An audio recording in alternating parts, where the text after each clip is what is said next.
लोटे जल से पितरों की तृप्ति है। कैसे महसूस करोगे? तारकासुर के पिता बजरंगासुर, तारकासुर के पिता का नाम था बजरंगासुर। तारकासुर की मां बजरंगासुर की पत्नी वारंगी। जब बजरंगासुर मर गया, वारंगी वन में घूम रही थी, भ्रमण कर रही थी।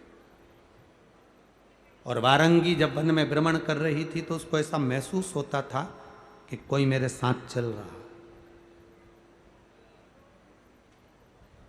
वारंगी ने ये बात अपने पुत्र तारकासुर से कही कि मुझे ऐसा लगता है कि मेरे साथ कोई चलता है, मैं अकेली बेधव्य विधवा भ्रमण करती हूं और कोई मेरे साथ है। तारकासुर ने कहा, मां आप चिंता मत करो, अब की बार तुम वन में अगर विचरण करने के लिए जाओगी, वन में अगर घूमने के लिए जाओगी तो तुम्हारा पुत्र तारकासुर तुम्हारे साथ जाएगा। वारंगी ने कहा ठीक है।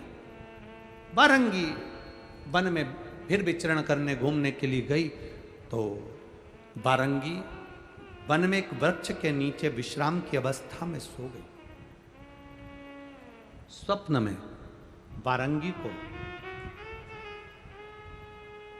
बजरंगासुर नजर आया और बहुत बहुत रो रहा है, बहुत मेरी गति है। शिव महापुराण की कथा कहती है, पितरों के स्वप्न का वर्णन किया गया।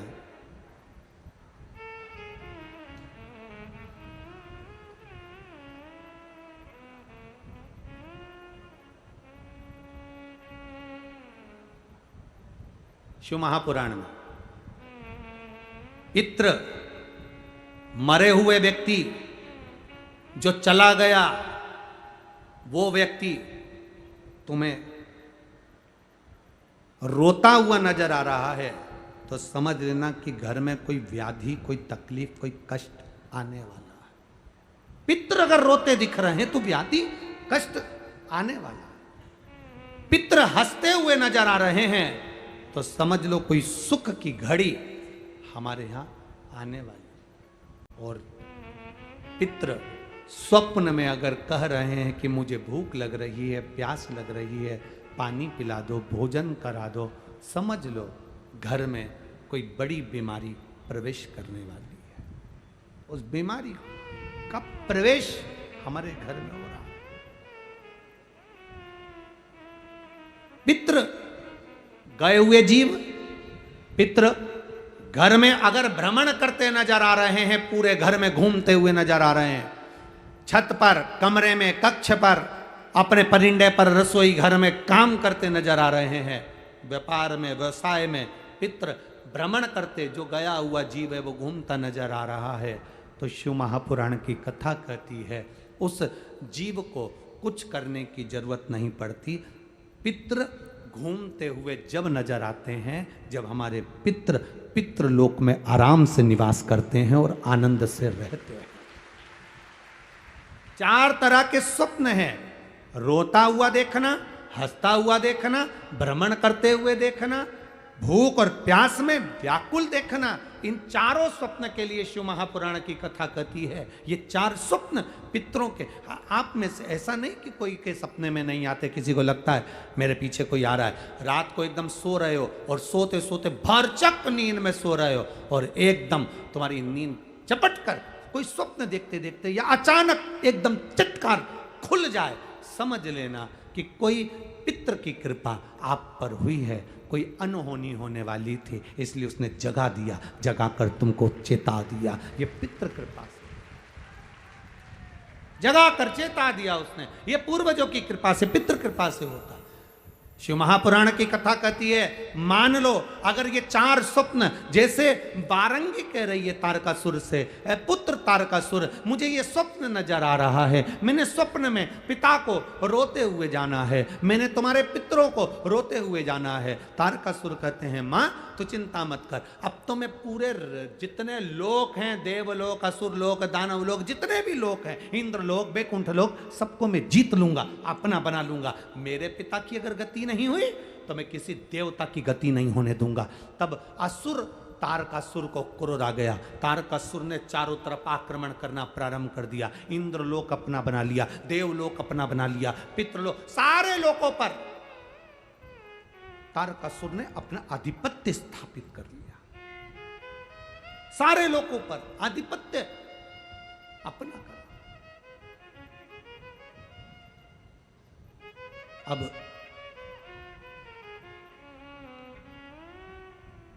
सभी लोक पर जब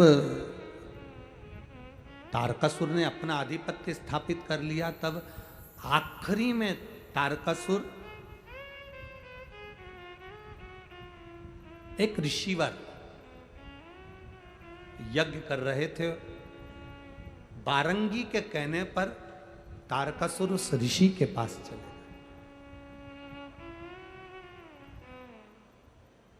हाथ जोड़कर, तारकासुर ने अभी तक हाथ किसी के नहीं जोड़े थे, केवल वर चाहिए था तो ब्रह्मा जी के हाथ जोड़े थे, बाकी के किसी के नहीं जोड़े।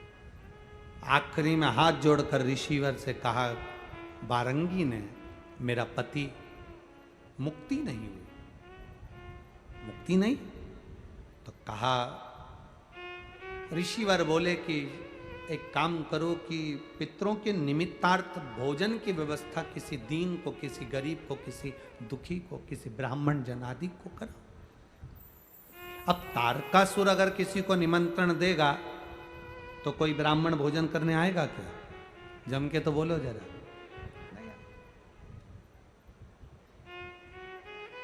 कहीं का डाकू जैसा स्वभाव वाला व्यक्ति किसी को खाना खाने बुला ले, ए महाराज,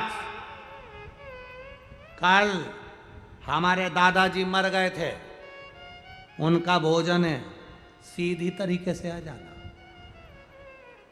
अब पंडित जी तो आधे तो बेचारे ऊपर से नीचे तक गीले हो गए, क्या भोजन करने जाएं? जब डरा कर बुलाया जाए, ए महाराज, कल हमारे दादाजी मर गए थे, उनका भोजन है, तुम आ जाना सीधी तरीके से। और बोला भी ऐसा कि सीधी तरीके से आ जाना। अब घर पे जाकर पंडित जी को बुखार आ गया। पत्नी ने पूछा, हुआ क्या? क्या हुआ? उसने बुलाया है, एक तो बोलता गंदा, ऊपर से अगर जरा सी भी गलती हो जाए तो मारने काटने दौड़ता। पत्नी बोली, तुम चिंता मत करो। और कंजूस इतना कि 1 रुपया तो छाती से छूट जाए, दूसरे का उठा के लिया था।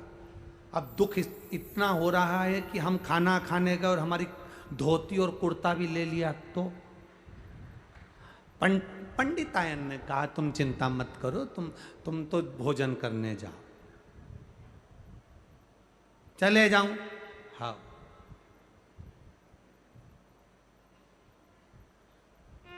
पक्का? पक्का। तू तेरी साड़ी तैयार रखना, मेरा भरोसा नहीं। पत्नी बोली, फालतू की बात करते हो, दोनों बच्चों को ले जाओ। 2 से क्या होगा, तो 6 ही ले जाओ। उसने कहा, 6 ही बच्चों को ले जाता हूं। उसको गुस्सा आएगा तो 7 में विभाजित हो जाएगा। 6 बच्चे गए, पंडित जी गए, भोजन करा। वो जो स्वभाव का था गुस्से वाला, कंजूसड़ा, वो तो कहीं गया था। पत्नी को बोल कर गया था कि भोजन करा देना और दक्षिणा दे देना, और सुनो, ज़्यादा तो पंडित जी खाएंगे नहीं क्योंकि मैं डरा के आया हूँ। पत्नी ने कहा, तुम चिंता मत करो, मैं भोजन करा दूंगी। पंडित जी आए। पंडित जी ने भोजन करना प्रारंभ करा। पंडित जी बिल्कुल नहीं खाए क्योंकि उनको तो डर इतना था।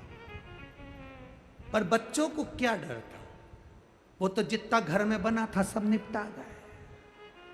बच्चों को क्या डर था। दक्षिणा दी। पंडित जी ने पूछा, सेठ जी नहीं दिख रहा है, आते होंगे। पंडित जी ने सोचा वो आए उससे पहले अपन चले जाएं तो अच्छा है, नहीं तो ऊपर जाना पड़ सकता है। बच्चों ने इतना खाया है, बच्चे इतने समझदार थे, उन्होंने अपनी मम्मी के लिए भी पूरन पोली, मालपुआ, पूड़ी सब जेब में भर ली थी। ले गए। सेठ जी आ गए, बहुत गुस्सेला था। आते से पूछा, पंडित जी खा गए? हाँ। ला रोटी ला मेरे लिए। पत्नी बोली, कुछ नहीं बचा। कहां गया? वो पंडित तो कम खाता, मैं डरा के इतना आया था।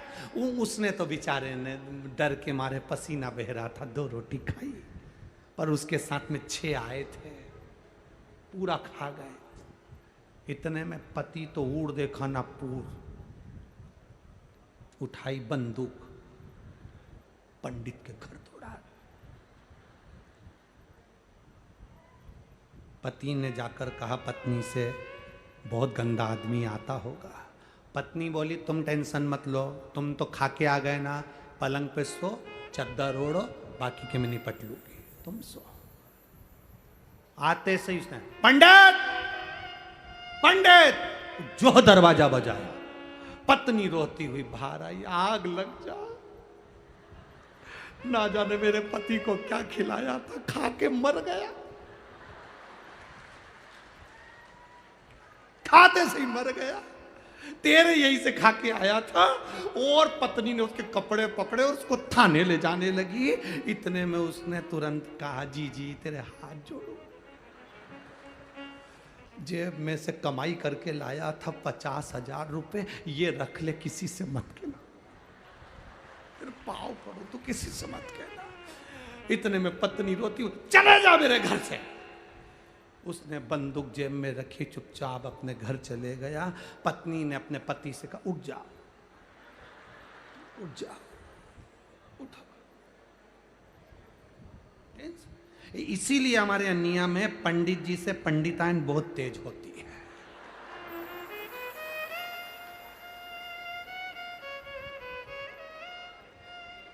अब लोग हमसे कहते, गुरुजी तुम्हारी पंडिताइन, तो हम कहे आके देखो, तुम भी पधारो, जानना। अब तारकासुर जैसा असुर अगर भोजन करने बुला है, तारकासुर जैसा असुर अगर किसी को भोजन करने बुलाएगा तो कोई आएगा क्या? जरा बोलो तो जम के रे कोटा वालों, कोई पहुंचेगा? तारकासुर जैसा असुर अगर भोजन करने बुलाए तो कौन आए? ये तो बुलाने वाले के ऊपर निर्भर करता है कि कितने प्रेम से, करुणा से, वात्सल्य से, स्नेह से बुलाया जाए तो आए। अब तारकासुर अपनी माता के कहने पर, बारंगी के कहने पर के ब्राह्मण बुला भोजन कर, अब जिसको निमंत्रण दे वो गायब हो जाए भोजन करने। तारकासुर क्या कौन आए? ना संत, ना साधु, ना गुरुजन, कोई ब्राह्मण जन, कोई भोजन करने नहीं। कौन भोजन करे? अब तारकासुर करे तो करे क्या?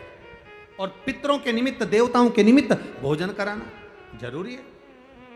अपने पिता बजरंगासुर के लिए भोजन कराना जरूरी है और उसको पितृलोक में स्थान दिलाना जरूरी है। तो करे तो करे क्या? कोई भोजन करने आए?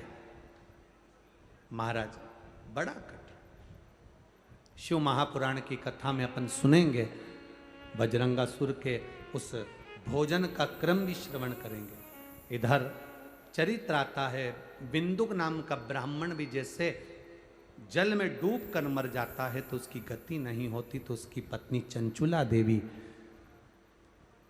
कथा श्रवण कर अपने पति को मोक्ष प्रदान कर देती है। चंचुला मुक्ति दे देती।